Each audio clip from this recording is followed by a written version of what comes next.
On va parler aujourd'hui de Lag BaOmer, Bezrat Hashem. Et j'ai nommé ce cours Shalhevet Ya, c'est-à-dire la flamme de l'éternel. Un passage pris du Shir HaShirim, du Cantique des Cantiques, qui parle de l'amour entre Akadosh Baruch Hu et l'Assemblée d'Israël, et dit là-bas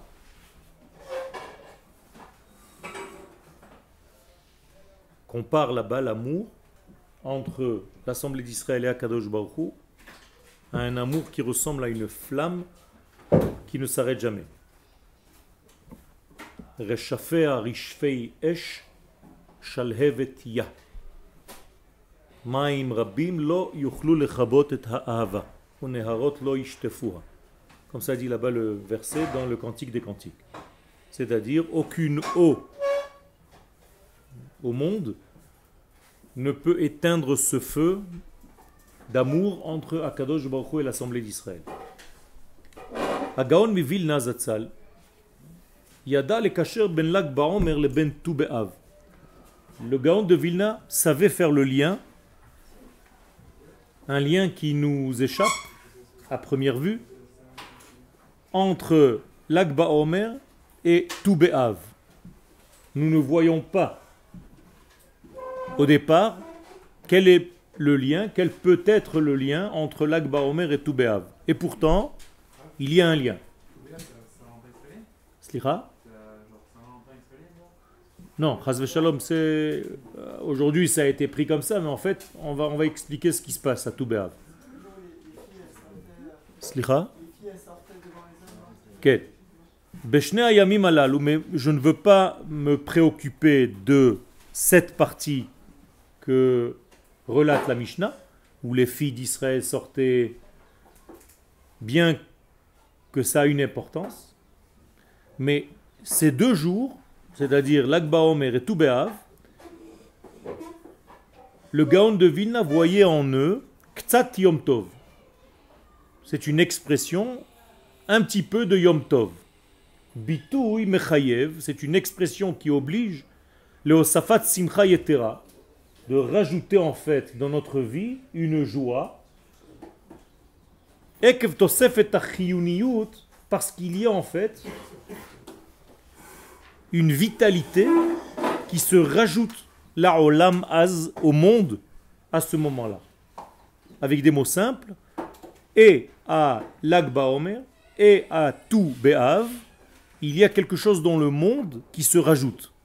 Quelle est cette notion qui arrive dans le monde?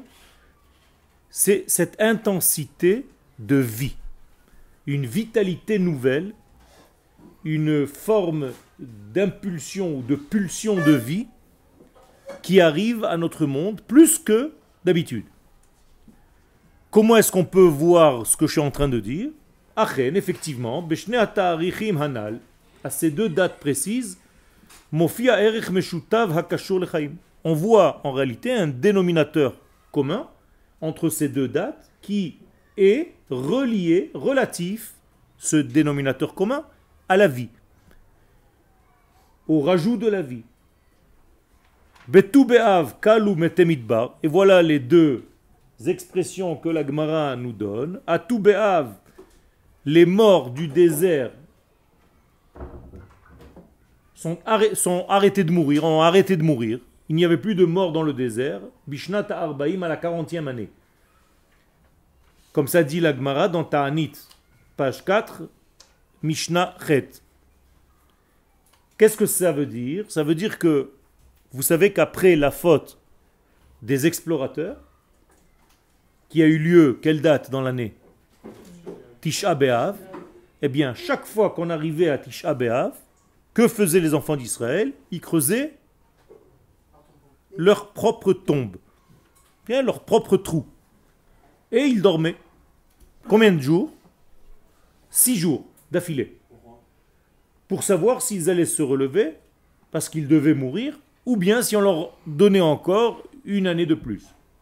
Donc ceux qui se levaient continuaient leur chemin, et ceux qui ne se levaient pas, qui mouraient dans leur propre trou, on les Juste on couvrait le trou. Et c'était leur tombe. Pourquoi? Parce qu'en réalité, ceux qui ont décidé de ne pas monter sur la terre d'Israël, qui ont refusé en fait, qui ont joué le rôle de l'anti-volonté divine, qui elle était et est toujours de monter en Israël, c'est une expression, ils creusent leur propre tombe. Mais tout simplement. C'est de là que vient l'expression d'ailleurs. Que des gens creusent leur propre tombe en refusant de vivre selon ce que l'Éternel veut. Parce qu'ils sont arrivés à des conclusions humaines qui n'ont aucun rapport avec la conclusion divine, avec le désir divin et avec la volonté divine. Peu importe. Maintenant, nous revenons à ce degré. Lorsque les enfants d'Israël mouraient, il fallait terminer toute la génération qui a fauté dans cette faute, de ne pas vouloir entrer en terre d'Israël. Et donc, ils commençaient à creuser leur propre trou. Tisha B'Av. Ils dormaient là-bas, la nuit de Tisha B'Av. Et le lendemain, et le lendemain, et le lendemain, pendant 6 jours. Au bout de 6 jours, ceux qui s'étaient levés continuaient donc leur chemin. Ceux qui ne s'étaient pas levés, on les enterrait. C'est clair? Ok. Quand est-ce que c'est arrêté à la dernière année? L'année juste où on rentrait en terre d'Israël. Il y avait encore une nouvelle génération maintenant dans le désert. Eh bien, cette année-là, la dernière année, tout le monde a continué de creuser ces trous, mais personne n'est mort jusqu'à Tou B'Av. Tisha B'Av jusqu'à Tou B'Av, 6 jours. Donc, ils ont commencé à creuser cette année aussi. Ils ont dormi 6 jours dans leur propre trou, mais il s'avère qu'ils n'étaient pas condamnés à mort, donc ils se sont relevés et ils ont vu qu'en réalité c'était fini. Qu'est-ce que je veux dire par là? Pourquoi j'ai ramené cette Mishnah? Ben, tout simplement pour nous montrer que ce jour-là, Tou B'Av, il a un élément qui éloigne la mort, qui termine la notion de mort. D'accord? Ça c'était pour Tou B'Av. Que s'est-il passé à Lag Baomer, puisque le Gaon de Vilna fait le lien entre les deux dates? Eh bien, Koteva Meiri, le Meiri nous écrit sur la Gemara de Yebamot, à la page 62, Amrou al Rabbi Akiva, on raconte l'histoire que vous avez déjà vue, Shneim Asar Elef Zugot Talmidim Ayulo, qui avait 12 000 paires d'élèves, donc 24 000 élèves. Pourquoi on donne la notion de père? Parce que la Torah ne peut pas s'étudier seule. Si on l'étudie seul, c'est comme si, chas v'shalom, on avoisinait la mort. La Gemara dit, o chavruta, o mituta, ou bien tu étudies en chavruta, ou bien tu meurs un petit peu. Eh bien, il avait 12 000 paires d'élèves, donc 24 000 élèves, ve kulam metu, beperek echad. Et ils sont tous morts pendant cette période. Achar shelo nahagu kavod zelazé. Quelle période? La période du Homer. Pourquoi sont-ils morts? Parce qu'ils ne donnaient pas de poids l'un à l'autre. Qu'est-ce que ça veut dire ne donner pas de poids l'un à l'autre? C'est qu'ils ne pensaient pas que l'autre pouvait leur apporter quelque chose au niveau de l'étude. Quand vous écoutez un cours et que, a priori, parce que la personne en face de vous ne ressemble pas à ce que vous avez l'habitude, et que on vous interdit d'écouter le cours parce que ce n'est pas votre façon de voir, votre shita, et ainsi de suite, c'est ne pas donner de poids, de ne pas donner un kavod. Kavod en hébreu veut dire kaved, de la lourdeur. Donc il n'y a pas de poids à ce que l'autre dit. Donc c'est comme si sa Torah ne valait rien. D'accord? Comme certaines personnes traitent, par exemple en France, les rabbins de la terre d'Israël comme des rabbins en carton. Okay? Pour se moquer d'eux. Peu importe, du Machon Meir. Ça veut dire quoi? Ça veut dire qu'il n'y a pas de kavod. Qu'à beau être l'élève de Rabbi Akiva, qui était le summum de Ve'ahavta l'ereacha kamocha ze klal gadol batorah, lui-même avait dit que c'était la clé de toute la Torah, l'amour du prochain, eh bien, ils n'ont pas donné de kavod l'un à l'autre. Ve'haya ha'olam shamem belotorah. Moralité, conclusion, le monde était éteint, asséché, désolé. Shamem, c'est une shmama. Shmama, c'est une désolation. C'est-à-dire que le monde devient comme un désert aride où il n'y a plus de l'eau de la Torah qui arrive. Pourquoi? Parce que si les élèves ne font pas descendre la Torah descend toujours entre deux. C'est pour ça l'importance de l'étude à deux. C'est que si j'étudie en face de toi, c'est la présence divine qui descend entre nous deux. C'est ça la force de la Torah. À tel point que même moi, si j'avais prévu de dire des choses, et toi tu avais prévu de dire des choses, ce n'est pas seulement ce qui va sortir dans notre cours. Il va y avoir quelque chose d'autre que ni toi ni moi nous avions prévu. Ça c'est la Shrina. Ça c'est un chidouche de Torah. Ça veut dire qu'Akadosh Baruch Hu est descendu entre guillemets, c'est dévoilé dans la tension d'amour qu'il y a entre les deux élèves. Ok? Lorsque cette tension d'amour n'existe pas, comme chez ces élèves que la Torah relate ici, eh bien le monde est vide, il n'y a plus de Torah. La Torah ne descend plus. Ok? Rabbi Akiva, jusqu'à quel moment c'est arrivé? Jusqu'au moment où Rabbi Akiva il a compris le problème, il est allé chez Rabotenu chez Badarom. Il est allé au sud. Veshana lahem, et il a donné en fait des cours, il a repris en fait 5 nouveaux élèves. Premier Rabbi Meir, non. Deuxième Rabbi Shimon, troisième Rabbi Yehuda, quatrième Rabbi Yosef et cinquième Rabbi Elazar ben Shamoa. Ok? Vehem, hem he'emidu Torah otasha. Et c'est eux qui ont rétabli la Torah dans ce monde à ce moment-là. Ça veut dire que les piliers de la Torah, ce sont ces 5-là. À partir de maintenant, puisque tout ce qui était avant a disparu. Quel? Il a fait. Ça veut dire qu'ils étudiaient en Chavura. Ils pouvaient étudier en 5. 2, c'est le minimum. Atalmidim metu. Donc les élèves, c'est ce qu'expliquait là-bas dans le Meiri, ces tzadikim là, ces talmidim de Rabbi Akiva, sont morts mi Pesach ve'ad Atzeret, dans la période entre Pesach et Shavuot. Ve'kabbalah beyad Geonim, et les Geonim qui vivaient il y a 1100 années, disent qu'il y a une Kabbalah qu'ils ont reçue par transmission, chez Beyom Lag Baomer Paska Mehem Amita. Quand est-ce qu'ils ont arrêté de mourir? Le jour de Lag Baomer. Nous voici ici donc, dans une période qui devait se continuer entre Pesach et Shavuot, et ils ont arrêté de mourir, ils ont fini de mourir à Lag Baomer. Quel? On vous a dit hier que ça ne peut pas être un jour de Simcha Lag Baomer parce que de toute façon ils sont tous morts. Quel? Je crois qu'ils ont arrêté de mourir, ils sont tous morts. Nachon. Alors qui n'est pas mort ce jour-là? Rabbi Akiva. C'est ça la Simcha. Ça veut dire Rabbi Akiva devait lui aussi mourir. C'est ça?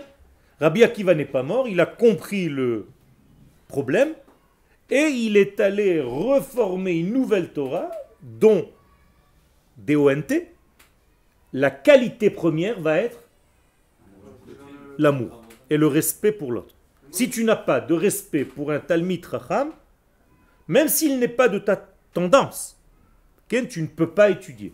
Pourquoi? Tu es rivé, bloqué dans une forme de réflexion et tu ne t'ouvres pas au reste. Donc tu n'es pas intelligent, donc tu as peur de te confronter à une autre vision des choses. Donc tu es quelqu'un de faible, qui n'a pas assez de références, tu n'es pas assez solide dans ta Torah. Donc on va te faire peur, on va te dire n'étudie pas là-bas, fais attention. Quel? Quel?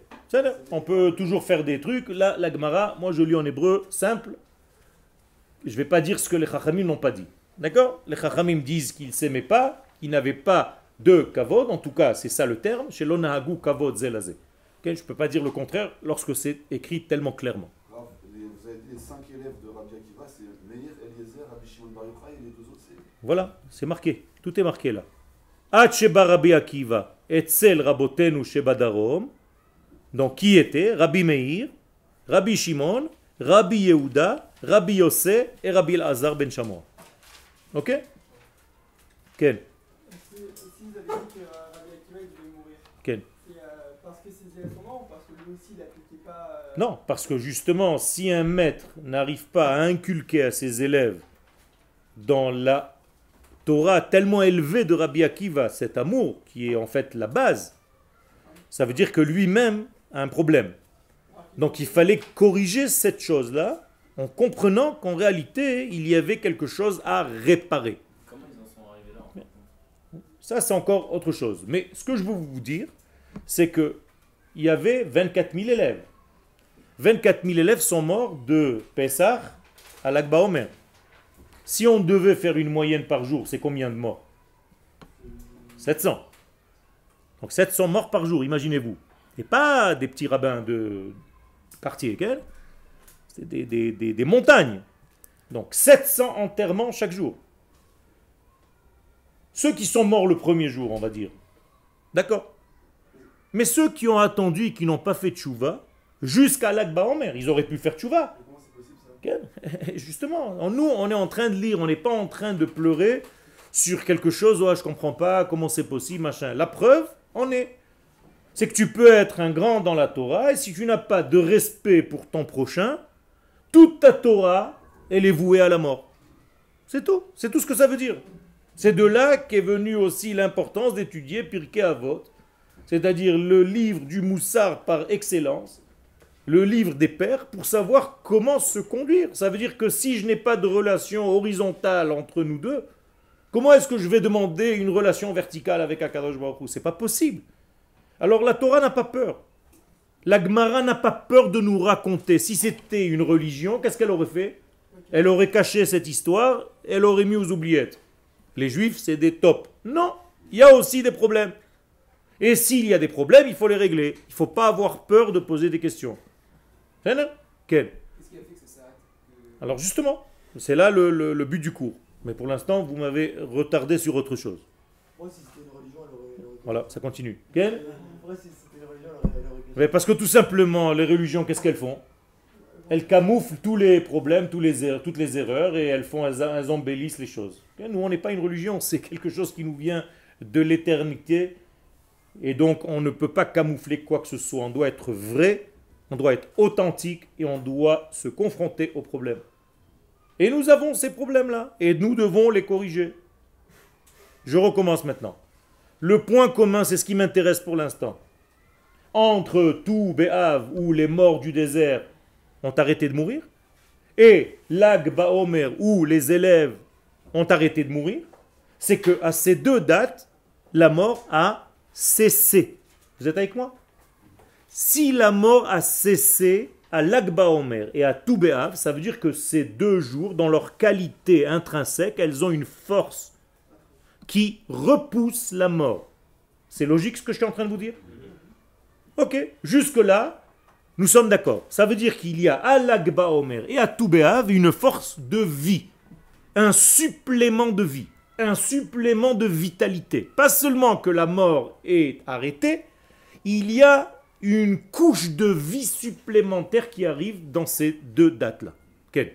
En même temps, on parle de loi de D'accord, on va voir qu'est-ce que ça veut dire. Les fils donc, d'après ce qu'on vient de dire, qui a truna meshutefet, donc il y a un dénominateur commun, les tu be'av ou les lag baomer, hi tosefet shel chaim ba'olam vesiluk hamavet. Donc il y a un rajout de vie dans le monde et on a repoussé la mort. Nitan lomar ki yabim ele gnuza truna shel tikun lechelto shel adam harishon she'evi mavet la'olam. Donc moi je continue un petit peu plus dans ma réflexion et je me dis, si on arrive dans ces deux jours-là d'éradiquer la mort, ça veut dire de repousser la mort et d'apporter la vie à la place, bien, c'est super. C'est exactement ce qu'on veut depuis la faute du premier homme. Le premier homme, qu'a-t-il fait? Il a apporté la mort au monde. Donc si je trouve dans l'année deux dates où la mort est annulée, je peux comprendre que ces deux dates-là sont des dates clés dans lesquelles je peux utiliser un supplément de vie pour annuler un jour ou l'autre la mort. Donc je dois prendre au sérieux ces deux dates. Donc Rabbi Shimon Bar Yochai et l'Ag Baomer, c'est pas une histoire à dormir debout, juste pour allumer des feux pour les enfants. Il y a quelque chose de très fort là-dedans, c'est que cette journée-là, cette nuit-là, elle repousse la mort et elle rajoute de la vie. Ça commence à m'intéresser.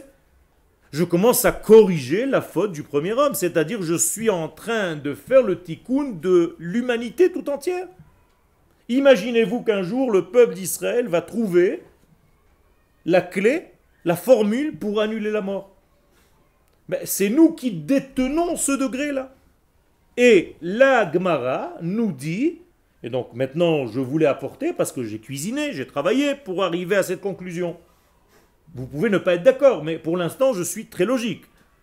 Ça veut dire que si j'ai vu dans l'histoire et que la Gemara prend le soin de me raconter qu'à ces deux dates précises, il y a eu un rajout, un supplément de vie et qui a repoussé la mort, je dois prendre ça au sérieux. Et je dois utiliser le supplément de vie qui arrive cette semaine, jeudi, Lag BaOmer. Et, Be'ezrat Hashem, Tou B'Av. Harambam, le Rambam, Maïmonide, Peroucha Mishnah sauf Ta'anit. À la fin de Ta'anit, en expliquant les Mishnayot, Omer, Ki Bechinat Hayom Tov Belag BaOmer. Là, il rajoute une couche à ce que je viens de dire, c'est-à-dire j'ai été voir une référence qui m'a rassuré. Parce que si c'est moi, Yoel, qui arrive à cette conclusion, d'accord. Mais si j'ai derrière moi un Rambam, ça commence à faire lourd. Qu'est-ce qu'il dit? Novat, pourquoi est-ce qu'on appelle Lag BaOmer Yom Tov? Il traite, il définit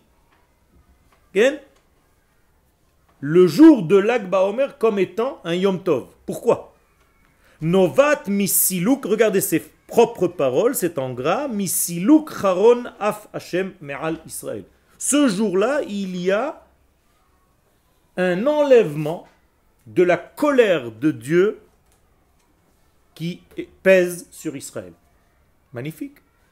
Le Rambam lui-même me dit que le jour de Lag BaOmer, Akadosh Baruch Hu ôte de dessus nos têtes un degré de colère. Vehu siman barur, et si le Rambam me dit une chose pareille, il y a là un signe clair, on ne peut plus clair, le chidush kesher hachaim ben Akadosh Baruch Hu le ben Abria, que Akadosh Baruch Hu décide en ces deux dates précises, pour l'instant on parle de Lag BaOmer, mais en tout cas c'est valable aussi pour Tou B'Av, que ce jour-là de Lag BaOmer, Akadosh Baruch Hu, entre guillemets, décide de quoi? De renouer le lien avec le monde. Qu'est-ce que ça sous-entend de facto? S'il renoue le lien avec le monde va plus vivre. Car Dieu, quel est le lien avec ce monde? La vie. C'est la source de toute la vie. Ça veut dire que le monde renaît à une source de vie supplémentaire le jour de Lag BaOmer. Ça commence à devenir plus qu'intéressant. Klomar, shehu madgish bekach et chazarato shel Hashem leolamo. C'est comme si Akadosh Baruch Hu revenait entre guillemets au monde. Pourquoi il l'aurait quitté ce monde? À cause de la faute du premier homme. Rappelez-vous la Gemara qui nous dit que lorsqu'Akadosh Baruch Hu a vu la faute du premier homme, la Shrina s'est retirée petit à petit jusqu'au 7e ciel. Et tout doucement, elle devait revenir. Donc la Shrina revient d'une manière très forte le jour de Lag BaOmer. Il y avait une colère alors depuis cette faute là. Il y a fait. Il y a une colère. Qu'est-ce que c'est une colère? C'est pas un patron de Macolette qui est énervé parce qu'on lui a volé 2 bazookas. C'est une colère divine. Qu'est-ce que c'est que la colère divine? C'est chas v'shalom, une fermeture du lien de vie. C'est ça que ça veut dire. Parce que le monde n'est plus capable de recevoir la vie. Donc c'est le monde lui-même qui se ferme. Quand tu fautes, tu te fermes. C'est pas que Dieu t'a fermé un robinet. Elle peut pas être entière, D'accord? cette fermeture, c'est pas sinon on vivrait. Il a fait. C'est pour ça que elle n'est pas entière, sinon on mourrait, comme tu le dis. Mais je dois savoir que les sages me donnent 2 dates précises où l'ouverture est beaucoup plus grande, où la colère est complètement annulée. Ça veut dire que ce jour-là, il y a un supplément de vie extraordinaire qui me permet de plus vivre, donc de devenir plus divin. Quel? Donc après Lag BaOmer, est-ce que cette Shrina elle repart? Il a fait. Alors on verra après, tout doucement. Juste une expression de cette Shrina qui est descendue sur terre, c'est quoi? La vie. Le feu. Le feu de l'Akba Omer, il est à quel niveau du sol? Il touche le sol. Vous avez déjà vu une fête où la lumière divine touche le sol? Non? Il est à 3 amot du sol à Hanouka. On n'a pas le droit d'allumer la Hanoukia à moins de 3 poignées du sol. Ça veut dire même Hanouka, qui est une fête de la fin des temps, où la lumière divine est descendue tellement bas, mais elle est quand même cloisonnée, mesurée à 3 poignées du sol pour ne pas toucher le sol, parce que le monde n'est pas encore prêt. À l'Akba Omer, ce n'est pas le cas. Le feu de l'infini touche le sol, il est à même le sol. Magnifique, ça veut dire que ce jour-là, c'est la fin des temps. Le feu, c'est la lumière divine, c'est la Torah. Lorsqu'il y avait le don de la Torah au mont Sinaï, pourquoi il y avait du feu? Kadosh Baruch Hu veut faire un spectacle, son et lumière. Qu'est-ce qu'il en a à faire de faire du feu et des bruits et des chauffarotes? Quoi, ça fait mieux? Ça fait... Tous les éléments qui apparaissent le jour du don de la Torah sont des éléments qui font la chose elle-même, qui sont la chose elle-même. C'est-à-dire que quand j'étudie la Torah, je dois ressembler à quoi? À une flamme. Si je ne suis pas une flamme qui étudie la Torah, si je n'enflamme pas mes élèves, j'ai un problème. Lorsque Rabbi Shimon Bar Yochai étudiait, que se passait autour de lui? Du feu. Alors, ne prenez pas ça au premier degré. Il n'y a pas de flamme. Il faut comprendre que les paroles qui sortaient de sa bouche étaient comme des flammes qui pénétraient le cœur des élèves. Ça, c'est la Torah. Et c'est le même feu que le buisson ardent de Moshe. Il y a fait, c'est toujours le même feu. C'est un feu divin qui apparaît selon les générations d'une manière différente, avec un vêtement différent. Quel? C'est-à-dire que si la Gomer dit les ventes elles sont plus, on se rapproche, on revient au niveau du Gan Eden. Exactement. On revient au niveau du Gan Eden. D'accord? Parce qu'il n'y a plus la mort. Il n'y a plus la mort. La mort est annulée. En tout cas, il y a un supplément de vie. Donc il y a quelque chose qui nous rapproche d'une manière extraordinaire. Quand je dis extraordinaire, ça veut dire plus que l'ordinaire. Extra de la vie. Quel? Ça veut dire qu'on peut atteindre ce degré-là ce jour-là ou on l'a. Nachon, on peut atteindre et utiliser ce degré-là le jour de l'Akba Omer. Mais il n'est pas d'un coup sur nous. Quoi. Il est là. D'ailleurs, il est toujours là. Mais ce soir-là, on est plus ouvert. Nous. C'est pas que Dieu change quelque chose dans son système. C'est nous qui nous ouvrons. Il y a quelque chose au niveau du temps. Le temps, c'est terrestre. D'accord? Donc l'Akba Omer, c'est terrestre, puisque c'est du temps. Le temps, par définition, c'est une création divine. C'est pas le divin. Le divin est au-dessus du temps, au-dessus de l'espace. Mais il y a des temps où certaines ouvertures se font d'une manière très puissante. En l'occurrence, l'Akba Omer. Quel? Le feu, la coutume de faire du feu, ça vient d'où? Alors justement de ça. C'est cette coutume-là. Et qui le fait généralement? Les enfants. Pourquoi les enfants et pas les adultes? Il y a fait. C'est l'avenir. Ça veut dire que lorsque la Torah nous dit que la Torah ne sera jamais oubliée de notre descendance, bien, prenez la fin des mots. Qui? Quelle lettre c'est? Yud. Qui? Lo. Aleph. Tishakach. Chet. Mipi. Yud. Zaro. Vav. Je viens d'écrire Yochai. Ça veut dire grâce à Rabbi Shimon Bar Yochai, la Torah ne sera jamais oubliée par la descendance. Autrement dit, c'est par le feu de Rabbi Shimon Bar Yochai, par le feu de sa Torah qui est le Zohar, la splendeur, que les enfants, que les générations de la Géoula n'oublieront pas la Torah. Qui sont ces enfants? Nous, pas des gosses de 8-10 ans, c'est ça que ça veut dire. Ça veut dire nous sommes les enfants. Comme vous dites dans la Hamida, vous avez dit ce matin, Umevi Goel, Libnei Bneihem, aux fils de leurs fils. Qui sont les fils de leurs fils? Nous. Donc nous sommes des enfants. Et nous aujourd'hui, et je traduis maintenant tout ce que je viens de dire jusqu'à maintenant, c'est grâce à cette Torah de Rabbi Shimon Bar Yochai, donc la Torah du Zohar, que nous n'oublierons pas la Torah et qu'elle restera marquée. Je vais rajouter une couche. plus dangereuse. Sans cette Torah, Chas v'Shalom, de Rabbi Shimon Bar Yochai, la Torah peut malheureusement disparaître. C'est-à-dire que les élèves ne vont pas vivre, ils risquent de mourir. Et d'où est-ce que je prends cette référence? De Avtalion dans Pirkei Avot. À la fin du premier chapitre, Avtalion dit Chachamim Izaharu bedivrechem. Qu'est-ce que ça veut dire Izaharu bedivrechem? Faites attention à ce que vous dites. Plus que ça. Mettez du Zohar dans vos paroles. Izaharu bedivrechem. Pourquoi? Regardez, c'est très important. Shema tachovu chovat galut. Parce que si vous ne mettez pas cette Torah, cette profondeur dans votre étude, vous allez finir en exil. C'est-à-dire vous allez commencer à apprécier l'exil. Vous n'allez pas avoir l'importance de monter en Israël. Vous allez étudier votre Torah n'importe où dans le monde.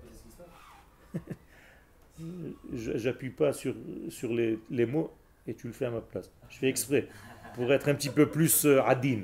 Okay? Mais les élèves vont venir boire de cette eau amère, mais ils mourront. C'est terrible. C'est une Mishnah terrible qui fait peur. Et le nom d'Hachem sera profané. Ken? C'est aussi ce que dit Rav Kook aussi dans Roth au début, quand il dit les personnes qui n'étudient pas le soir, mais ils ne voient plus la raison de la guerre d'Israël. Le Rav Kook dans son livre de Oroth, premier chapitre B, Siman Bet, dit Itrachakut ou itnakrut le Torah tarazim, le fait de s'éloigner de la Torah des secrets, à cause de cela, ba hakara shel eretz Israël betsura metushteshet. Tu vas finir par ne pas comprendre l'importance de venir habiter sur la terre d'Israël. Ça sera flou. Parce qu'il n'y a plus de fond. Parce qu'il n'y a plus d'essence, il n'y a plus de trame. Donc la Torah chez toi va devenir un ensemble d'actions. Tu vas faire, tu vas manger kasher, tu vas faire si, mais il n'y a pas le fond, il n'y a pas l'âme. D'accord? Quel? J'ai toujours pas compris le Inyan du feu et de la Shrina. Quand La Shrina, c'est du feu. Comment on appelle Akadosh Baruch Hu? Esh, Ochla, un feu dévorant. C'est tout. C'est-à-dire la forme la plus matérielle qui représente le plus l'esprit dans ce monde, c'est quoi? La lumière. Donc le feu. Quand tu veux parler de la Torah, qu'est-ce que tu dis? La lumière divine. Comment on dit Torah en hébreu? Or. Or raïta. Que veut dire or en hébreu? Feu. Our. Our veut dire quoi? Le feu. Chag ha'urim, quelle fête c'est? Hanouka, on l'appelle la fête des flammes. Urim. Donc le mot or et our, c'est la même chose. Ur kasdim, c'est quoi? La fournaise, donc le feu. C'est là. Donc c'est l'élément le plus spirituel dans ce monde matériel. Il reste matériel, non? Il reste matériel. Mais comme nous sommes dans un monde matériel, je ne peux pas parler d'autre chose que je ne vois pas. Donc je ne sais pas, je ne conçois pas. Donc qu'est-ce qui représente cette lumière divine? Je dis le mot lumière. Toujours, c'est incroyable. D'accord? Donc le mot or, il y a un secret dedans. D'ailleurs, quelle est la valeur numérique du mot or ou our? 207. Aleph va Vresh. C'est la même valeur numérique que le secret. Raz. Raz. Dans le mot Zohar, il y a le mot Raz, secret. Et Raz égale or. 207. D'accord? 2 plus 7, 9. 9, c'est la preuve de la vérité. La preuve par 9. 441, c'est Emet. 4 plus 4 plus 1, 9. Quel? Donc, en faisant des feux, c'est comme si on a amené Hachem sur terre. Il y a fait, mais tu as tout compris. Faire le feu et accompagner tes enfants, tes futurs enfants et les enfants du quartier. Ken, c'est tout simplement, et leur dire en même temps, ne pas juste allumer du feu, aller là-bas et leur dire, vous savez ce que représente ce feu? C'est la lumière de l'infini qui descend sur terre. Grâce à qui? Grâce à la Torah de Rabbi Shimon Bar Yochai. Donc, quelle est cette qualité de Torah? C'est de faire descendre l'infini dans le fini. Voilà la Torah de Rabbi Shimon. Si je fais descendre l'infini dans le fini, qu'est-ce que je fais à ce monde? Qu'est-ce que je rajoute en lui? La vie, tout simplement. Donc ce monde devient plus vivant. Donc le jour de l'Akba Omer, on a arrêté de mourir. Et c'est pas seulement pour nous raconter une histoire. C'est pour nous dire qu'à chaque L'Akba Omer, tu peux augmenter l'intensité de vie qui est en toi. Donc le Zohar, on peut l'étudier. Il y a fait. C'est pas qu'on peut, on doit. On peut commencer par étudier le Zohar. Ok. On doit. En comprenant ou Ok. Même si on ne comprend pas. Marqué dans Shara Ichud Haemuna, à la fin du livre du Sefer Atania, que à notre époque, même si on ne comprend rien, il faut lire. Et le feu, il est quand même destructeur, comment on arrive à le gérer? Il a fait. Tout est destructeur. Même un shiur Torah, ça peut être destruction. Si tu n'as pas les kelim pour le recevoir. Tout est dangereux. L'électricité, c'est pas dangereux? Comment tu fais pour l'épuiser? Hein? Tu as fait des bons kelim. La voiture, c'est dangereux? Oui, alors tu fais attention. Sortir dans la rue, c'est dangereux? Oui. Vivre, c'est dangereux? Oui, alors arrête de vivre. Toute notre vie, c'est comme ça. Tout ce qu'on fait, c'est dangereux. Il y a toujours un danger quelque part. Mais il faut savoir gérer les choses. Les gens, ils me disent, ah non, si c'est aussi dangereux, donc il vaut mieux ne pas s'approcher. Alors arrête de manger, arrête de vivre, tout est dangereux. On a un premier feu qui est le feu du bio Hametz de Pessah. Nachon. Dans la Tkufa. Nachon. Quelque part. Nachon, c'est avec ce feu-là qu'on peut vérifier nos manques. Pourquoi on doit faire le biur Hametz le or haner? Pourquoi tu dois faire le biur Hametz à la lumière? Pourquoi? Ben, tout simplement parce que si tu n'as pas cette lumière, tu ne peux pas voir les mauvais degrés de ton être. Je vous ai déjà parlé d'Apessah. Généralement, on ne trouve jamais du Hametz. Grâce à Dieu, les femmes, elles font un travail à tel point qu'on joue un jeu, on cache des morceaux. Pour ne pas foire une bracha les batala. Alors qu'est-ce que tu cherches? Quoi, c'est une mascarade? Non, je voulais savoir si c'est pas une première étape qui est le rapprochement d'Akadosh Baruch Hu. C'est la première étape. Dans la C'est Mitra, quelque part, la crainte. c'est une clé. Et Rabbi Shimon, il vient. Nachon. C'est une clé. C'est une clé qui amène la première forme de crainte. Et c'est la suite du cours. Si je peux. Quel? Harizal, donc le Hari Akadosh, Melamed qui émet Sfirat Haomed Omdim Besiman Gvurot Dekatnut. Là, j'utilise un terme de Kabbalah, n'ayez pas peur. Quel? Je vais vous l'expliquer. Le Harizal nous dit que tous les jours de la Sphira, ça s'appelle Gibor Katan. Une puissance petite. Qu'est-ce que ça veut dire une puissance petite? Il y a une Gvura, il y a une rigueur, mais elle est petite. Klomar, j'explique.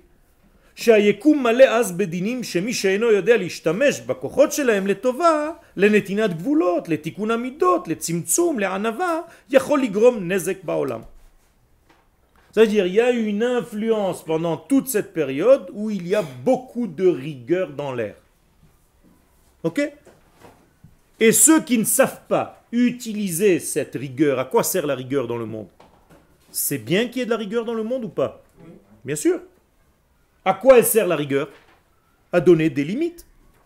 Si je ne suis pas rigoureux dans ce que je fais, si je n'ai pas de limites, si je n'ai pas de mesure, qu'est-ce qu'on est en train de faire maintenant? Un chiour. Traduisez chiour en français. Mesure. Si je ne donne pas une mesure, ça ne marche pas. Donc tout est mesuré. Je veux boire, j'ai besoin d'une mesure. Je veux parler, je dois mesurer mes paroles.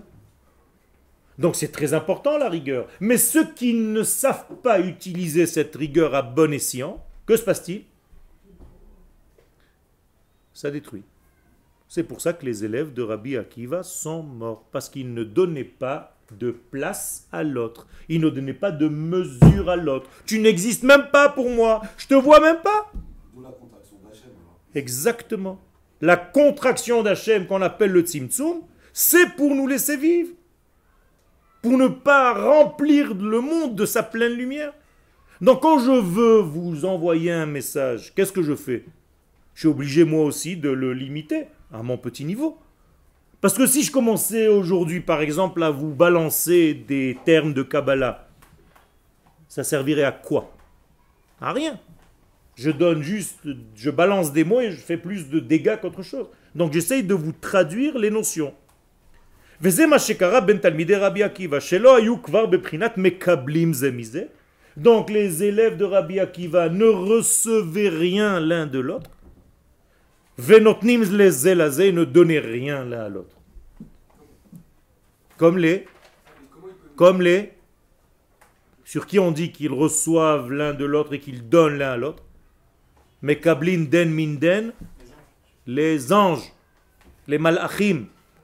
À chaque fois, ils se regardent et ils demandent une autorisation. Est-ce que je peux? Mais si quand tu étudies ce que va dire ton prochain, ça vaut rien, tu l'as déjà tué d'avance, donc tu ne reçois pas de lui. Donc il ne peut plus être donneur et toi non plus tu ne lui donnes pas. Donc vous êtes morts tous les deux.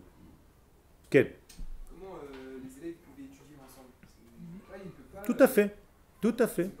Je vois qu'ils n'ont pas de bonne midot. Nachon, nachon. Et pourtant, ils étudiaient.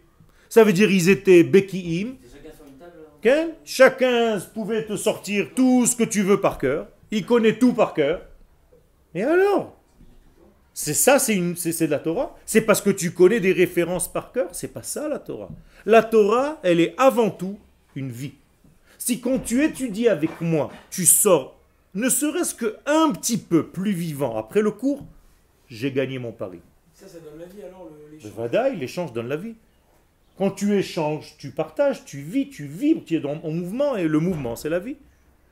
Donc la Torah qui circule entre nous, c'est elle qui nous fait vivre. Mais si je ne reçois pas, chaque fois que tu ouvres la bouche, je te dis non, c'est faux, arrête, tu dis des bêtises, je reçois rien, t'es bouché, t'es nul. Alors étudie tout seul. Et chaque fois que tu viens me donner un chidouche, qu'est-ce que je te dis? Ouais, je le connais.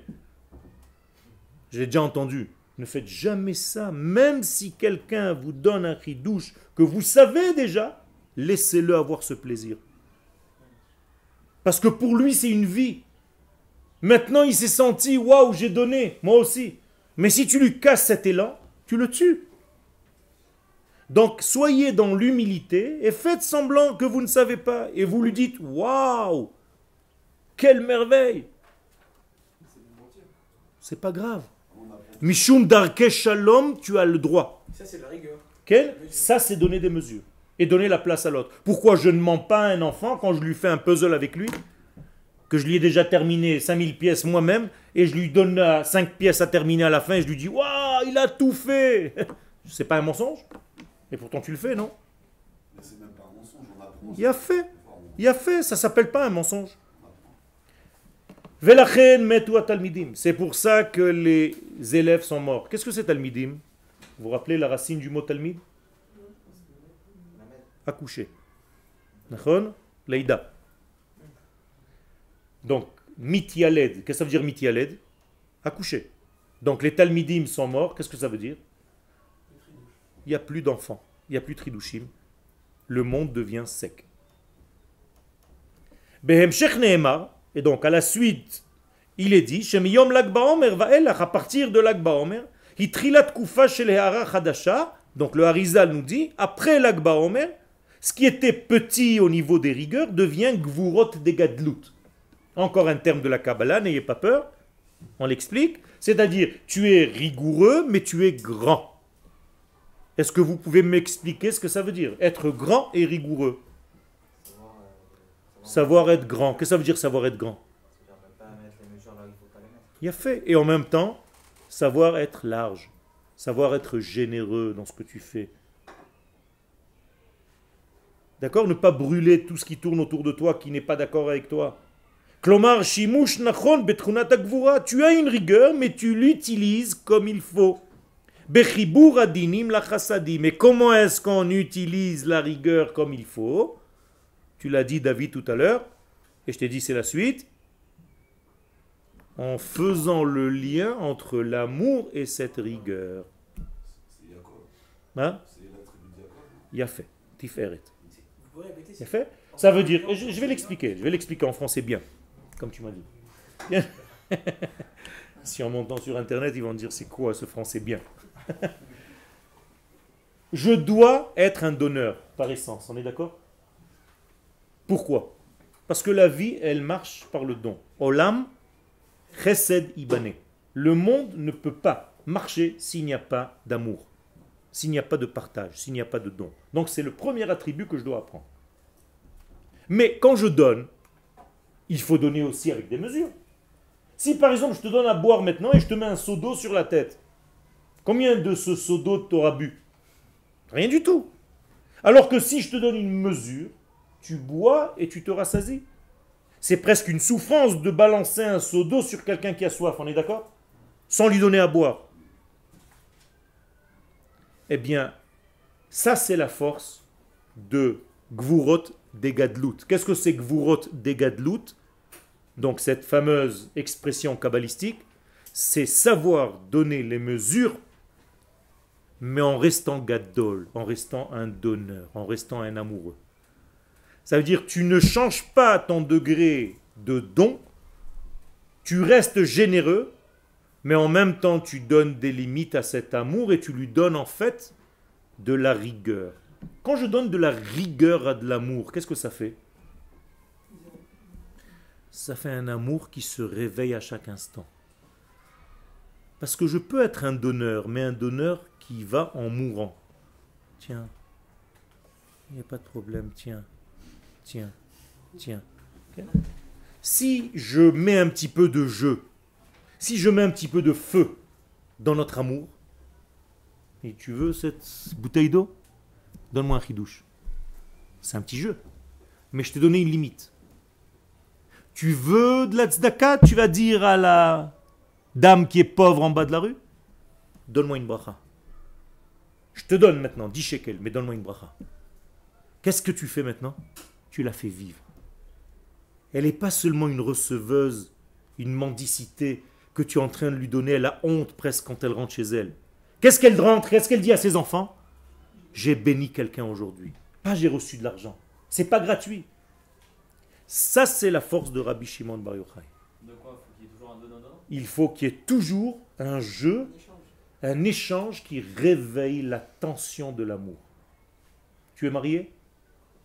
Eh bien, quand tu seras marié, Be'ezrat Hashem, il va falloir que tu animes ton couple. Si ton couple devient vieux, il s'éteint petit à petit, il n'y a plus rien qui se passe. Il faut qu'il y ait un petit jeu qui mette une certaine tension, mais une tension amoureuse, presque avec des blagues, avec quelque chose qui reste dans la maison, qui apporte un petit peu une flamme à cet amour. Et c'est ce qu'Akadosh Baruch Hu aime dans notre amour. Et c'est pour ça qu'il nous dit dans Shir Hashirim, Ken, Shalhevetia. C'est pour ça que j'ai appelé ce cours Shalhevetia.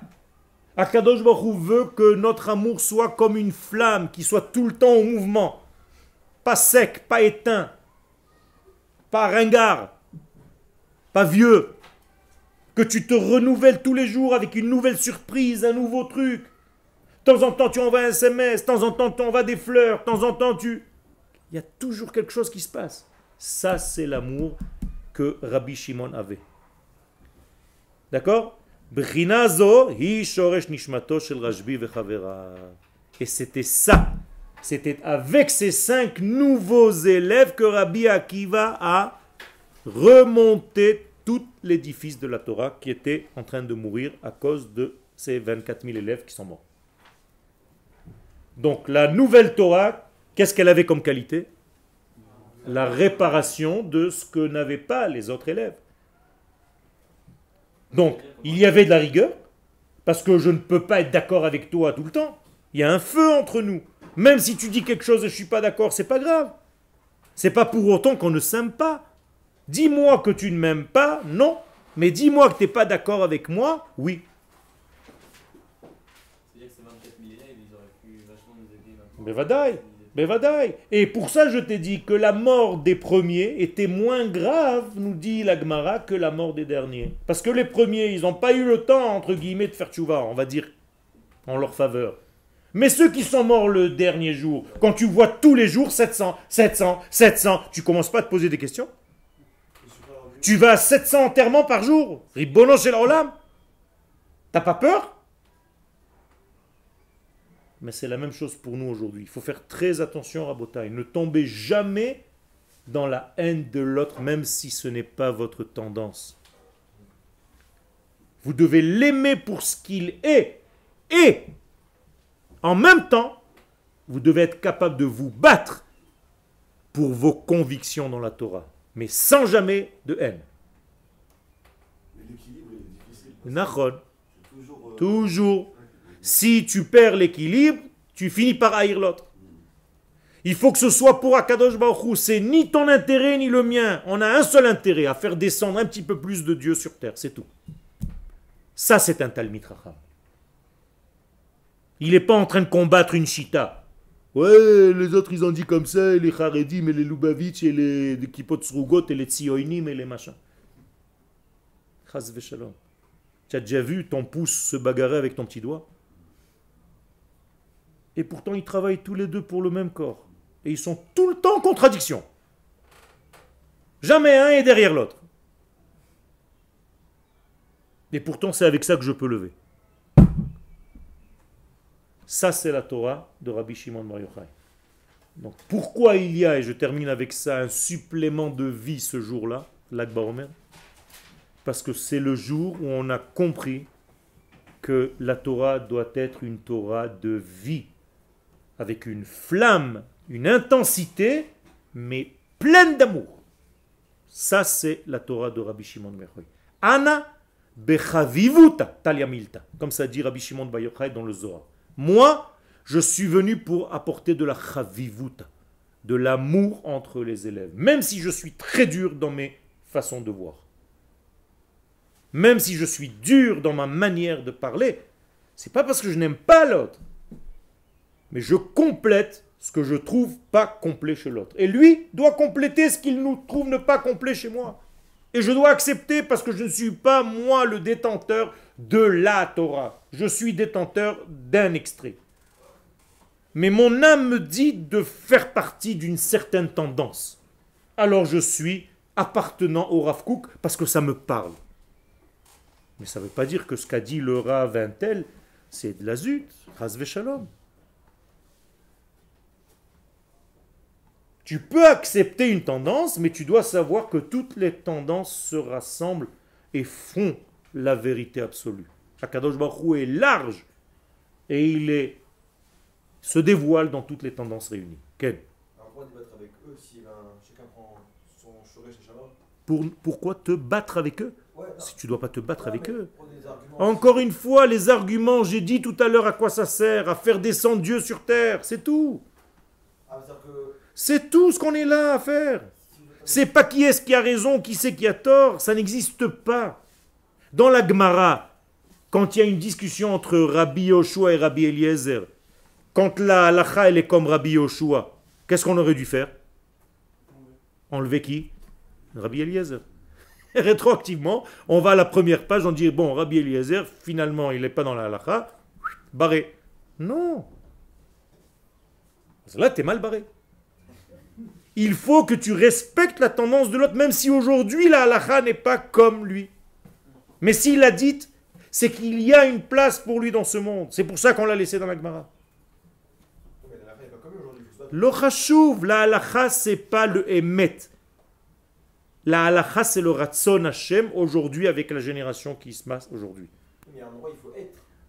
Encore une fois, tu es en train de parler au niveau comme si c'était noir et blanc. Si quelqu'un, deux élèves viennent me poser la question, je vais leur donner la même réponse? Non. Ça dépend de l'âme de chacun. Si je vois que lui, il a une âme sensible, je vais lui parler avec un langage qu'il va comprendre. Toi, je vais te dire autre chose. Est-ce que j'ai menti à l'un d'entre eux? Non. Il n'y a pas une tendance qui est la vérité. Non, ça n'existe pas. Que Akadosh Baruch Hu. C'est la seule vérité absolue. Donc même les rachats, ils servent à des choses. Mais vadaï. C'est pour ça qu'ils sont dans la Haggadah de Pessah. Qu'est-ce qu'on fait avec lui à table? Qu'est-ce que j'ai besoin, moi, du rachat dans le truc? Il y a marqué que dans un minyan où il n'y a pas un rachat, le minyan n'est pas valable. Ah, et ouais.